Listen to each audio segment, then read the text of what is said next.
really cool game here called Pass the Mic. Hello everyone, my name is Ciolo, but everyone knows me as Solo. And I'm a proud member of Day One. And I guess just to break down Day One is, it's spelled W-O-N, day, winning the day. So I always like to explain the meaning behind it. So when you think of Day One, you automatically think of your mom and your immediate family, everyone that's been in your life since Day One. And it's usually the people that want to see you win. They know they've seen your mistakes, they're there to support you. And so that's the Day One in the O-N-E sense. We like to say that we are Day One in the W-O-N, where like your Day One, we want your best interest and we want to see you win. And so that's where we came up with the verbiage of Day One. And our mission is much like my older brothers in the Fall movement, is we're trying to foster these positive relationships and give our young kids an opportunity to make a positive change. And it's through our lived experiences. We've been in some dark places, and we know what it took to get out of that space. And so we're using our lived experience to help support, to let them know that we see you, and hopefully we can help them make better choices. And so, but I'll just go around and give everyone the mic so they can talk a little bit about, maybe who they are and introduce themselves. This is Big Bro, CU, just real quick. This is Big Bro, CU, aka Rock. He's a CU or Uku's brother, so we've got, we're very privileged to have this OG, double O, triple O in the sense to be with us, and his wisdom and his counsel has been an enormous part of my growth and healing. So this is CU. Hello everyone. So real quickly, how I came into Day One was I have known them before I was asked to get involved with them through my brother. My baby brother, we just rest in peace. And I've known these guys before that. And there was in this lane where there was empowering youth. They was trying to get back and trying to get in the youth lane where they was trying to get involved in changing those lives. So my discussion with them in the beginning, Daz had shared with me his vision and what he wants to do, and Solo was on board and everything. And then from there, we just, I came to them as like a consultant for my background because I'm from Cali, but I wanted to do something here in Utah because now I'm based in Utah. And my kids, my grandkids are raised here now, so this is where I'm at now with Utah. And we're in a place where we're just trying to get involved with making change with those that want to make change. You can't save every kid, but the ones we can, we're trying to save them. So they don't have to go through the penal system and be over-penalized for something that can be taken care of through community service. Through us coming to them and see if there's anything we can feel there for them. Just listening to their voice, giving us space to express their pain. Sometimes we don't listen to our kids. We know because we were those kids. We knew where we didn't have the certain guidelines, whether it was in our school or in our system or in our churches. Our communities and churches. It's one of our bigger communities for Polynesians is the church. And there's some abuse going on even in our institutions. And even from home, even from a young age. So I feel honored and privileged to be part of this work.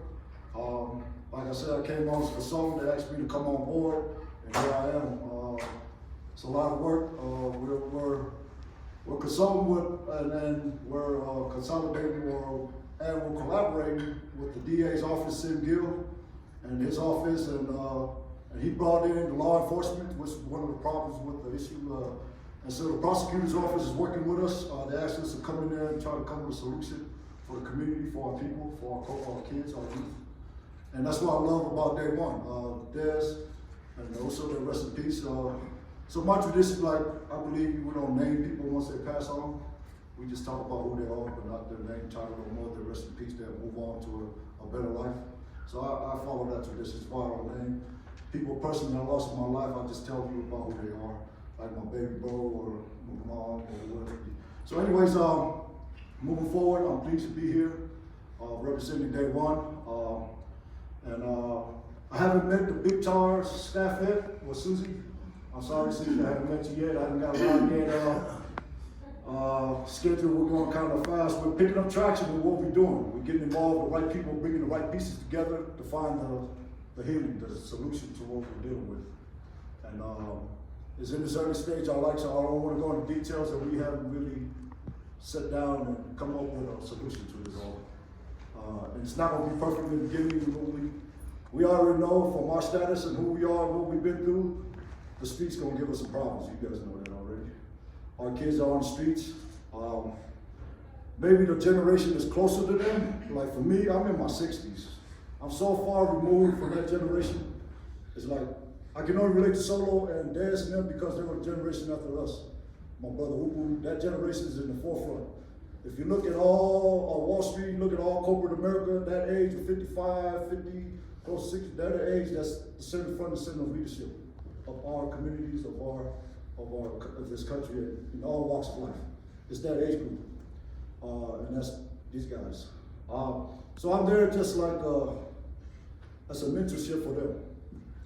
And my goal is to have them bring in the next set of leadership. Because as we leave, we don't want a system that's broken no more. We want to fix something that the next set of leadership can build on. So we can fix this problem where this pain that's going on with our communities, with our family, with our culture, that comes from just abuse. They shared it earlier. A lot of it can just be emotional abuse, mental abuse. It starts there with the young age groups. From there, it goes to violence, physical abuse. And from there, it goes to, and then some of the sexual abuse that's going on with our community. We're not going to shy from everything. That's one thing you get from us. We're going to come at them straight. And this is what we see the problem is. If they can't see us, meet us halfway, we're going to figure this out. Because we're all committed to resolving this, fixing this, and all the Day One members, we're all in on this. And we're partnership across the board, out toward California, and wherever our community is. Our long-term vision is to eventually get to all our community. But we're starting here with Day One. And I have a positive outlook. I truly feel this is going to work. It's something different. It's attacking the problem at its roots for all the different age groups, and bringing that bridge gap that's missing within our youth. Because we feel we can save them. The cats that's in the system, we still have a place for them because we're there. They have to come out here and put their help too. So this is not just because once we leave, we want to make sure the next set of people are carrying on, our grandkids, and they're going to be part of the solution too. So thank you for introducing. Let me pass this mic.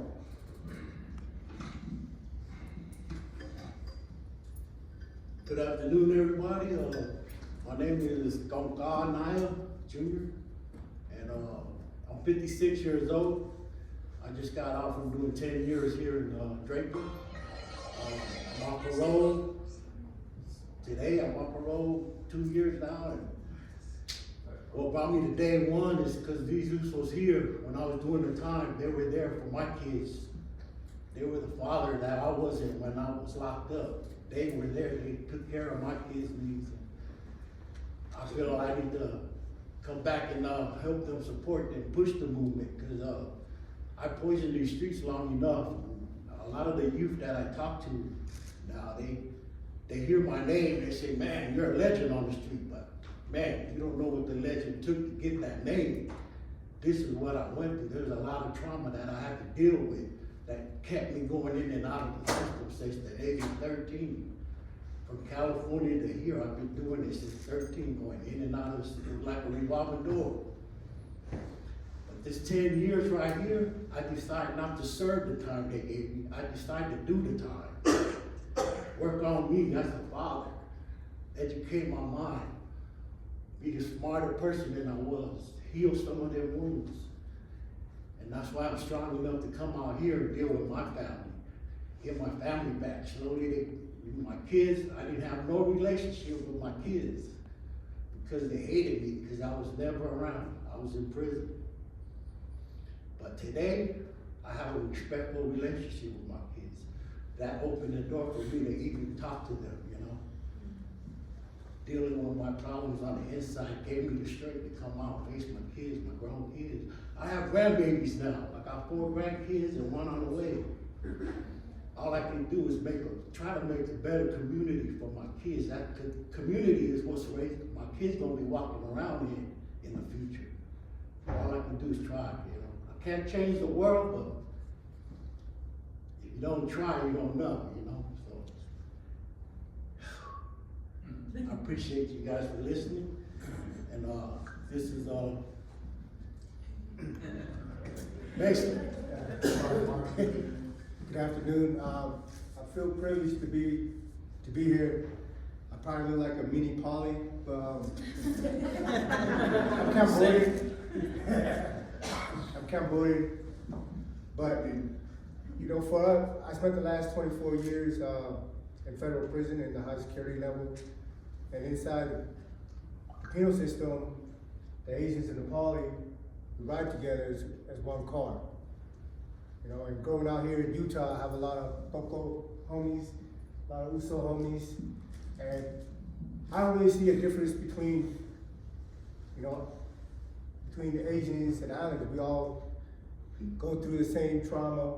We all been in the streets and are exposed to the same type of stuff that influence and the rest of it that leads us into places that the gentleman and I have been. Now, I spent 24 years. I just came home August 10th, 2022. And before I came home, I was trying to figure out what I could do to maybe prevent the next generation or even some of my young homies from following my footsteps. Because at the time I was out here, I was in a leadership role, and I led a lot of my homies to a wreck. We all caught cases. They all end up in prison, and some of them weren't able to deal with the time as well as I did. But it wasn't just them that was affected, it was their family. Some of them had kids, just barely had, you know, newborn babies. And some of them didn't make it back out before their parents passed away. They couldn't be here to bury their parents. So on my way home, I was trying to figure out how to, you know, stop that chaos. And Solo Nez reached out to me last year, said, hey, we got this group, Day One Utah. A bunch of us are a bunch of ex-cons, and we're trying to reach back to the youth. And they're like, you want to come and speak at our event?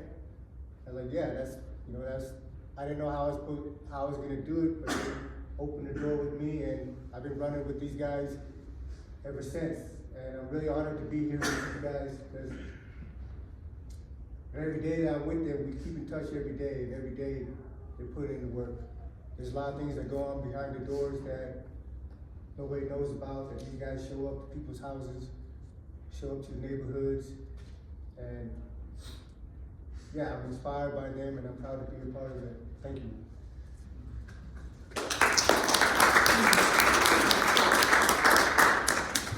So thank you, gentlemen, for the introduction and providing some context on your life.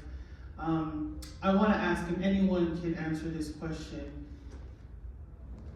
What would you have told your younger self before you were locked up? Now that you know what you've been through, what advice would you have given yourself back then that might have changed the trajectory of your life? So, anybody can. Yeah, so I think I answered this question the other day, and I would say to any young kid who just be courageous. For me, I wasn't brave enough to, you know, I wasn't brave enough to tell one of the big homies that, you know, I wanted to do certain things, and I hate to call out on Big Bro Cobra, but we had a discussion one day about how he could have been a dancer and he had a chance to go maybe, you know, to maybe be in a video. But because of our toxic, from where we came from, it wasn't cool enough, you know, that was a sign of weakness almost, and so that prevented, you know, him to foster this talent that Big Bro had, and so, and also me, there was a lot of things that I missed out on because I wasn't brave enough to pursue those dreams and aspirations, and I missed out on whatever talent I may have had. So I would say to the young kids that to just stand firm on your beliefs and have the courage to go after whatever you're passionate about. Does anyone?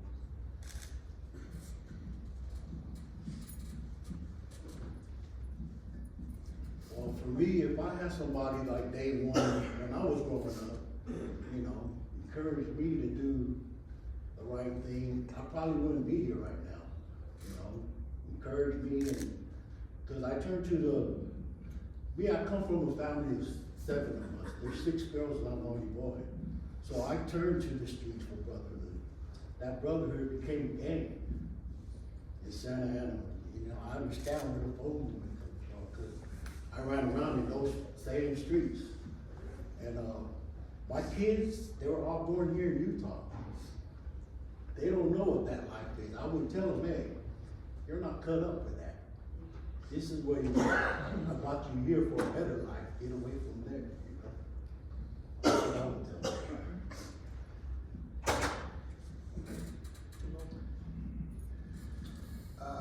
I would tell my younger self that it's gonna suck to try to start your life over at 47 years old. You know, 'cause you don't have the time to collect your 401k, you know, save for your retirement. But really, you know, you really don't understand like things that you're gonna miss out on until you actually miss out on it. You know, for the last 2 decades and a half, I watched my brother and sister grow up through photographs. I watched the world go by on a TV screen. And when I came home, and I saw all the technology and stuff on the TV screen, but for the first 6 months, every time my phone rang, it was like hot potatoes thrown into my wife so she could answer it before it hung up on me. Because every time I tried to answer it, I ended up accidentally trying to call the emergency number or some shit. So really it's just, you know, telling them not to miss out on your family and being there with your brothers and sisters growing up, being there for your parents when they're struggling, because we're a refugee family just like a lot of us are. You know, my nieces and nephews they were born here, but I was born back home. And really I would tell them, like, I'm the oldest son, you know, play your role and be responsible, because, you know, as our culture, the oldest son really becomes the man of the house and has the responsibility. And I failed in that. And yeah, I would tell my younger self, like, get your ass straight, you know, maybe smack him upside the head a couple times or something, but yeah, you don't want to start your life over in your mid-50s, you know, in your mid-40s. It's hard enough to start it out when you're 18 and 20 trying to find a career, so just imagine, you know, later down the road.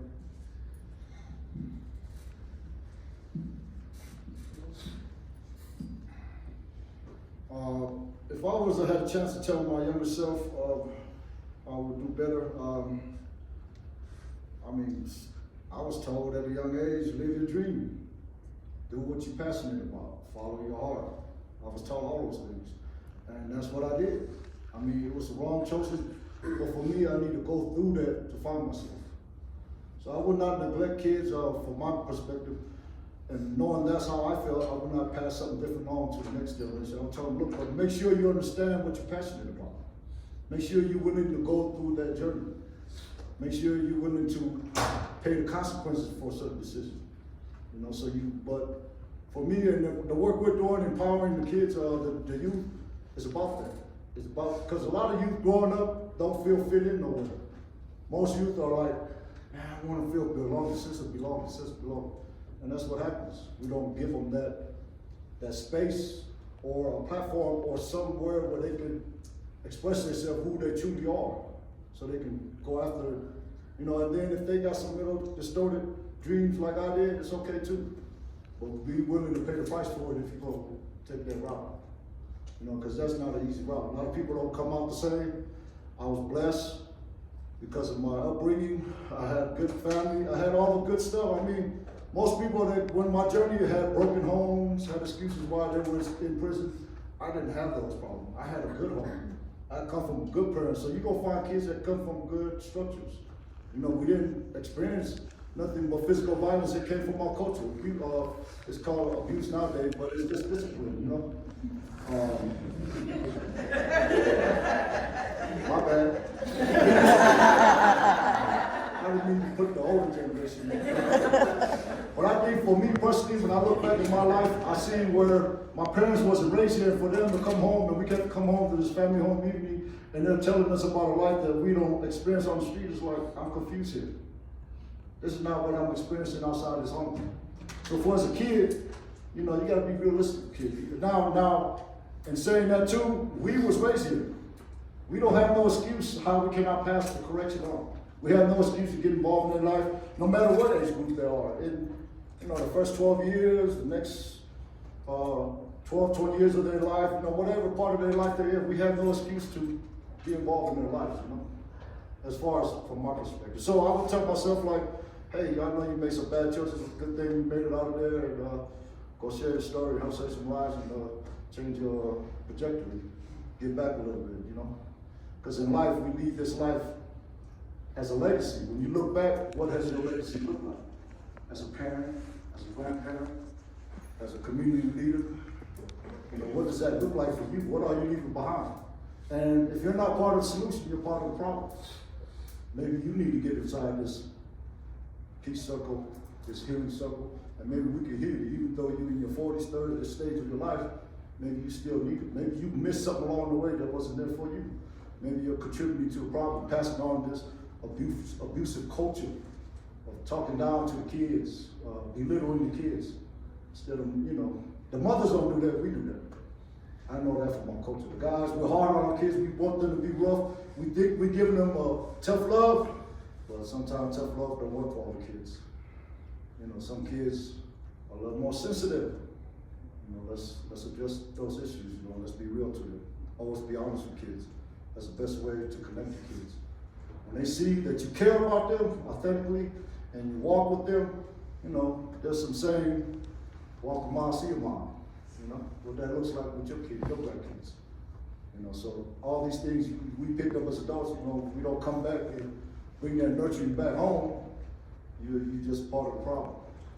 So for day one, we're looking to attack everything, and I'm sorry for going on, but that's what happens when you give me the mic. About what would you tell your younger self, right? Because none of you said, man, I would have did the same thing. None of you said that. All of you said you would have changed. You would have done something different, right? And I think that that's what Day One is trying to do, is really try to show that there's something else happening for young folks, that maybe this is not the pathway, right? Because y'all been through some things. Collectively, on this board, I think there's over 100 years in the pen, just on this board right here. Maybe more, right? Imagine if 100 years was used in the streets to do what you're doing right now. So I say that to say that this is a violence prevention conference, right? So we're trying to reduce violence in communities and find strategies that are culturally appropriate for all of us to participate in. So this is my next question. How has culture, your heritage, played a role in your reform, your rehabilitation? And to my brother right here, that question is for you too. What has your culture done to help you today? And if it hasn't, that's okay too. I don't want to make any assumptions, but I do want to know, if anything, how has your culture supported you in how you want to be and show up today? Thank you. That's a great question. And when it comes, you know, I'm a proud Samoan man. You know, I'm very proud of my culture.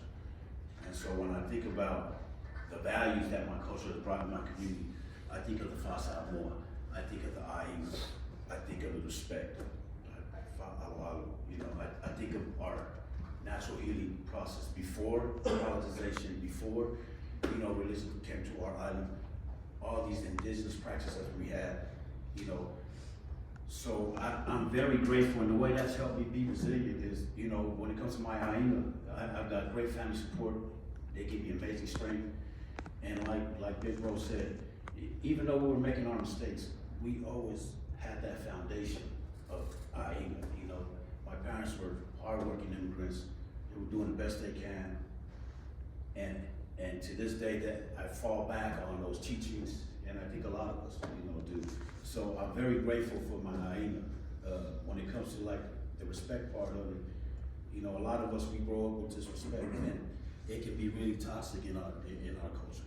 And we can look at respect two ways. And for me, I look at respecting my elders, respecting my traditions, the values in my tradition, respecting my community, my Polynesian community. But then,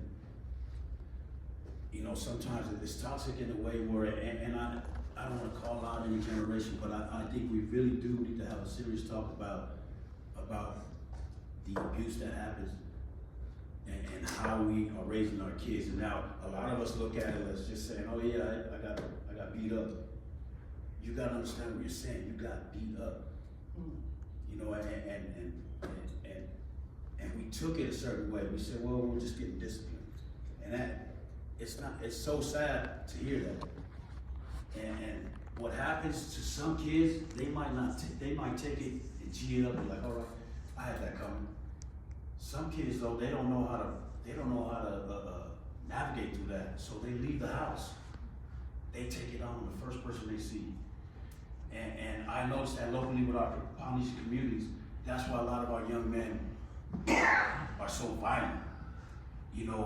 We've got this stigma locally that, oh, Shona, he's gonna be on my football team. He's gonna be my protector. They always look at us in a toxic masculinity form, where they can. And then what happens with us? If you're not in the space and you're not elevated, you're gonna turn around and use that reputation and now you're beating up kids. Oh yeah, well I'm bigger than you. Now I'm the school bully, and that just sets you up for a life of violence. And if you don't have the right mentorship, you're in and out of jail. And for the most part, you can just look at a lot of our young men. They're in there for assaults, violent crimes. And what's sad is our community don't have enough of those programs. They've got programs for sexual, for sex abuse. They've got programs for addiction, but they don't have enough programs for trauma-based things that a lot of our young men are dealing with. How to process anger, and what is true masculinity. And so, fortunately for me, like I said, a lot of us have this base foundation from our family, of right and wrong, and our traditions in the Fa'asao Moa, and our cultural practices of community. And I think we need to do that as men when we're trying to be resilient and learning how to be resilient. Tap in our community, tap in our traditional values, and take and use our community programs and resources like PICTAR, leverage those resources. So that's what I was saying. Good. I get to be short. Be quick here. What was the question? How is your culture? Oh, the culture. Oh, yeah. Culture is like a system to me, and I'm a learner. I'm a student. I'm a person that learns, and anything can be fixed. You take the good. I believe we should always keep the good part of our culture, because it has some healing in it. It has everything in our good part of our culture. The little small part that we need to fix is just internal stuff. I mean, we can work through it. We got to call it out for what it is. I know it's a taboo not to speak against our eldership. Some things got to be corrected. I believe. We're living in America. We live in a society. We live in the most freest country in the world. The Constitution is built for freedom. We come here looking for freedom, education, bettering our lives, but then we're bringing some of that culture part that ain't healthy. That's my opinion. It's not healthy. And I'm gonna stand up to it. I mean, what do I gotta lose? What are they gonna tell me? Not go back to America. I mean, you know, when I visit these places and I get these spaces with the tradition, culture thing, I'm gonna speak my mind to them through interpretation, whatever it is, because I believe some of those problems can be fixed too. Anything can be fixed in the culture. You know, certain things about suppressing our emotions. You know, not speaking your truth. These things. I mean, what do you shutting kids down? You don't do that. Kids are very expressionists nowadays. They have to express their energy.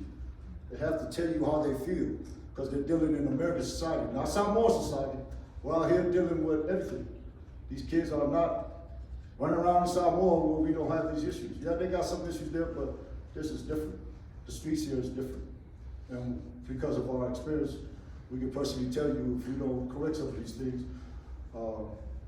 we don't know how much of the kids we can save if we don't get to the roots of the cause of our problems. So I'm proud of the culture. Hey, I'm gonna survive who I am without our culture. Literally, I would not be who I am without our culture. So I love our culture, but some things just gotta be discussed. Let's have an open dialogue. You know, don't be afraid to speak up about changes. And the word change just, I know when you're protecting something, change is hard. Okay, let's modernize. You wouldn't use another word. Let's look at it different. If change is hard for you because you're culturally ingrained into this behavior, let's look at it a different way.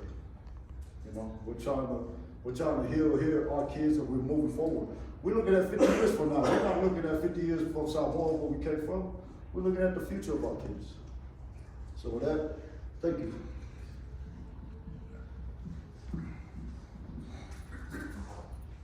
For me, my culture play a big deal in it. I gotta dig back to my roots, you know. My grandpa, he was trying to teach me growing up the Samoan language, the same time I'm learning English. So, you know, when we walk outside the door, speak English. You come inside this house, you speak Samoan. And if you didn't, we got beat down, but, you know, that was life back then. But the honor and the respect it plays a big deal with me in how I live now. Because my grandpa, what he instilled in me is that learn your language. If you don't know your language, you have no culture. If you don't have no culture, you have nowhere to go. You be like the rest of everybody else. What we call a wannabe, trying to fit in everybody else's culture, that's where you be at, lost. So the culture plays a big deal in my upbringing that I kind of share with everybody in my path that I come across.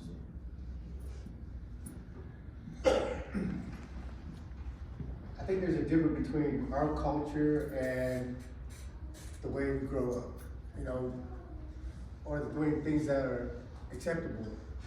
You know, during my time, before I came home, I had an opportunity to read a lot about the history of my people, the Khmer people.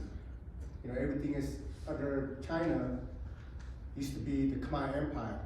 There was no Vietnam, there was no Laos, there was no Thai, there was no Burma. All that used to be the Khmer Empire. But over the years and the politics and stuff, now we're at a little country down at the bottom of the Southeast Asian continent.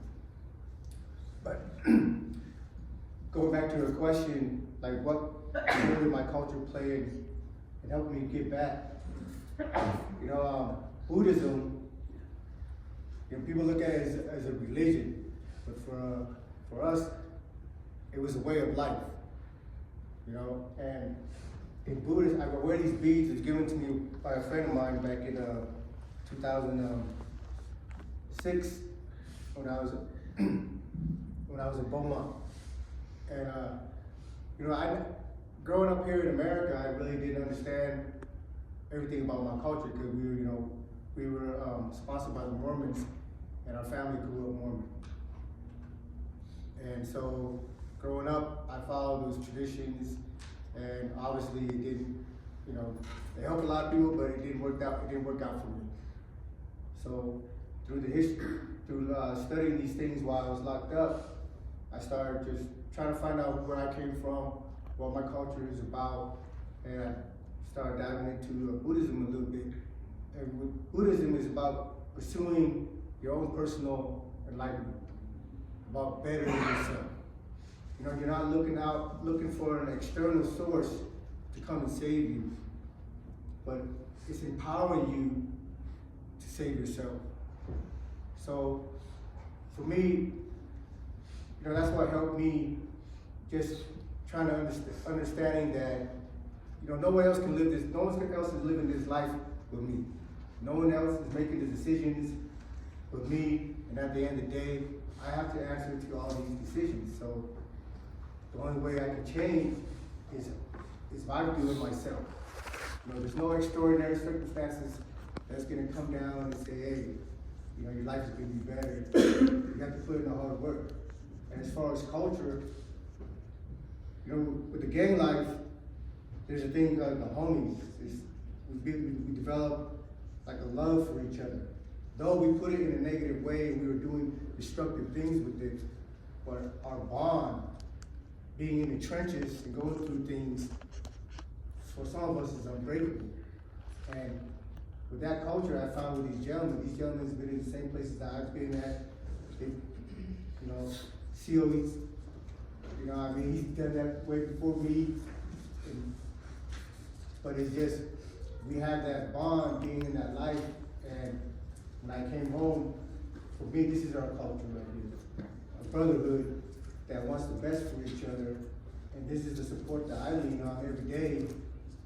On those days that I don't want to get up, these guys, we communicate every day, and I get my ass out of bed, and I move my feet forward, and we figure out where we're going today, what are we doing today. So, you know, there's different things, but being in America, being in the life that I lived in, the brotherhood, this culture right here that I have with these men, that's my culture, the culture of, you know, brothers who want to do better things for each other. I know a lot of you guys are wondering if I can speak my language. I can speak my language, I can read my language, and I can write my language. Oh, Period. okay. All of a sudden. Just in case anybody was wondering. We go on with your bad self. So before I hand it over to Solo to just kind of give us some context around day one and how we as a community can support and what really they're trying to do, I just want to thank the other panelists for being brave and talking about your lives and revisiting some of those things that you have all sort of put in a jar and have decided to move on from, and I really just want to appreciate y'all. What I would like for you to share right now is how you would like people to support Day One. What are some of the bigger needs that you have in order to do this work? As I mentioned earlier, that these gentlemen are going to fill a huge gap. And I know that gang violence here in Salt Lake City, Utah has always been present. It has its ebb and flows. But what has been missing is some of these gentlemen who are coming home, whether they program or not, they're trying to give back. And I keep hearing, you know, giving back because you all took so much from. And so tell everyone a little bit about Day One and how you want to see support and what's the ultimate goal. Thank you. First of all, I just want to thank Susie and Pictar for this platform, for this opportunity for us to talk story and you know, talk about our lived experiences. Thank you everyone that I heard today, man. First of all, Big Bros, Peter and Ubu with the foe. That just a great story of resilience this morning, and man, powerful because, and just real quick, you know, and these are the men, for whatever reason, is who we looked up to. They were the generation. So I would see Kobe be dressed up. I wanted to be dressed up like Kobe. I would see they were putting in the work. We wanted to be little Kobe. And for whatever reason, the toxic masculinity of the 80s, that's who our mentors was and it's unfortunate, but, and I say that in a sense of resilience. Big Bro was here in this room talking about giving back. Big Bro was sitting right next to me talking about giving back, and to come full circle and to be in this space together is just amazing, powerful, and I just want to give Big Bros their flowers, you know, and but yeah, so with the Day One, our movement it's been picking up pretty quick. A lot of people have been reaching out to us. We've been invited into a lot of spaces, and it culminated in the past month where we sent Gil his office, the prosecutor's office, and you have to understand, St. Gil, he prosecuted all of us. So, you know, he sent us away. So we had to, but yet they're trying to start this new diversionary program called the Healing Peace Circle. And of course, we all know that's an indigenous ritual. We've been doing healing circles forever as a family. Before wars, members of the community sat in a circle and decided on things, and everyone had a say-so in it. And now they are trying to get this program off the ground where instead of sending these kids up, they're gonna come sit in the circle and we will get to facilitate that. And what we've been learning is that listening is so important to healing. Because I've been in circles with my own family and no one listens, right? We're all arguing, you leave there with more hate, you leave there with more frustration, you know. But this healing circle has taught me to sit and listen. And okay, we're talking 50 people, all of us sat in this circle. It started at 9. By the time it got to me, it was like 3 o'clock. And sat there and processed all these people's trauma. We had cops in there crying, St. Gil crying, just being in these spaces of being vulnerable. And they bought into this peace circle that our community has been doing for centuries.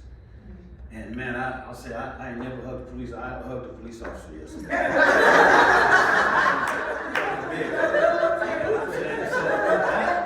That was big. You know, a lot of it is fostering a partnership and a trust.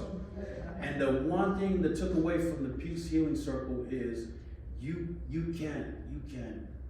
It's not about saving someone else. It's about saving yourself. Because once you can work through your own trauma and work through your own bullshit, you can give love. You know, you can get a full cup, pour it out into everyone, and still have love left for yourself.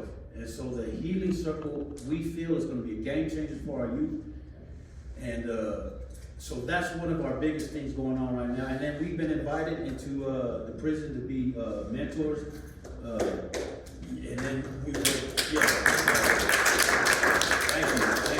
And then also Decker Lake, some of us are going to just spend time with these kids who are going through it. And I love that the young kids are so receptive to us. We don't yell at them. We just sit there and sit with them for like an hour, and then they get to tell us how what they're going through. So listening, empowering others, and just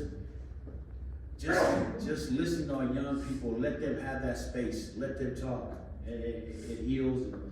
You know, so that's what we've been doing as Day One, and the way you guys can support us is this.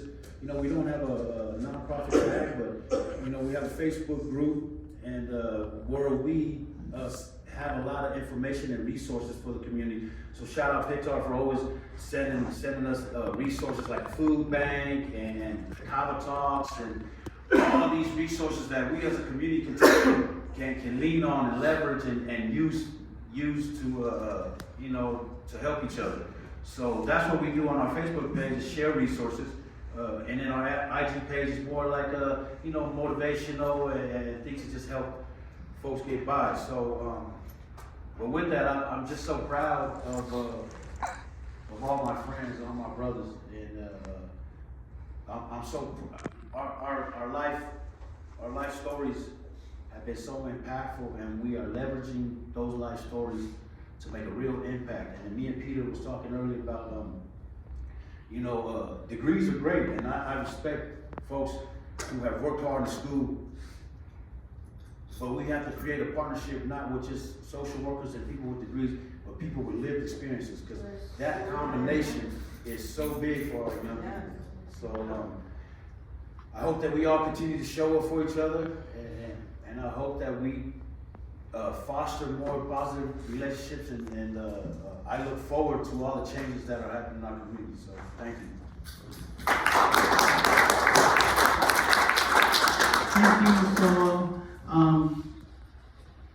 Yo? Can we say something? Yeah. The time where Pastor Boy works out right here, right? This is why this is our conference, because we can do things like this. The Spirit was telling me to say something, but from Full Moon from California, man, we support you guys, right? That's why we're here. Too many times we create division. We're like, oh man, he didn't supposed to go over there. We're here to help you guys and support you guys. And thank you to Pictar for inviting us and allowing us to be here and not only share our story, but be educated. You know, I tell them all the time, I didn't go to college, but this is my college right here. So I want you guys to write your BH degree and give me a signature. But I just want to say thank you guys. Thank us for this opportunity, and we got to continue to support each other. Yes. And with that lived experience and y'all scholar knowledge shit, let's bring it together and make a better community. So thank you. Thank you. So, you know, we want to wrap this up, but again, I just want to thank our panel once again. I heard you say you were trying to be like a little Cobra and Little Rock. Well, now you can be like Little Ray Ray. You can be like Little Ray Ray, you know what I'm saying? Keep this work moving out here in Utah. But I really want to just again thank Pictar for opening up the space for us to come to Utah. I always bring a small delegation from California every time we do the conference here, and I'm so happy to be able to bring my brothers from Full Movement, PD from Modesto, who's Living Room Media. Y'all check him out on the latest episode of 30 to Life. And again, I'm with the Peninsula Conflict Resolution Center, and we specifically do violence prevention, gang violence prevention, and we use the modality of restorative justice and conflict resolution to be able to do that in communities with a cultural lens. So, am I closing this out? Oh, okay. Because I see the staff is already done. Okay. So again, to all of the attendees, I also want to acknowledge my board member who's also here, Dr. Tovo. She's been in and out because she brought her son with her from California, but I'm so grateful that she came with us. This is the first time one of our board members has come with us to Utah. And this is our fourth one we've done in Utah. We did one online with Utah, so I'm so happy that Dr. Tovo was able to come with us here. Again, I want to acknowledge board member Floyd Murray, who's also here from Pictar. I've seen him every year, and he's always supported in different capacities, so it's great to see him here as well. There's a lot of people in here that are currently going through transformation. And transformation is not easy, right? But just by you being here, I hope that you've been able to take a nugget away that's going to help either inspire you or motivate you to do your work better. I don't want to call anybody out, but is there any police here today? Hey, let's give it up for the one cop who came to the conference today. Look, when we do it in the Bay, our whole entire conference is law enforcement. We're very intentional about bringing in law enforcement to these conversations because it's always, the thing that I love the most about conflict is, in conflict transformation, is that it can be a win-win. There doesn't have to be a winner and there doesn't have to be a loser, right? And so oftentimes the word conflict pits people against each other. And so I just want to thank this gentleman in the back who, if y'all see him on the street, make sure y'all show him some love because he came here today. He could have been somewhere else, but he came here today. But that's really important because we as community, again, in the diaspora, we can't do it alone. We have to partner with other people. We have to build relationships and these different types of collaboration so that we can uplift our own community. You just heard Day One talk about now they're working with the attorney's office, right? The prosecutor's office. Like, did you see that happening 5 years ago? No. Yeah, right? Did you see yourself hugging a cop the other day? Exactly. But that's what I'm saying, y'all. It's like, you have to build empathy and respect to get something across. And if you're not ready to do that, then you're not ready, right? But if you are ready, I encourage you to have difficult conversations. The thing about me is I'm very comfortable with the uncomfortable. That's why I'm in this work, is because I can do that. And so again, on behalf of Pictar, on behalf of PCRC, on behalf of everybody who's made today happen, I also want to shout out the center, the facility that we're in today. They've been so kind and gracious. y'all know we brown people, and sometimes when we get into spaces, we be acting some kind of way. But I want to just acknowledge the facilities. I don't remember this place, but just if you see them, you know, just wave a thank you for helping us be able to have this conference. Next.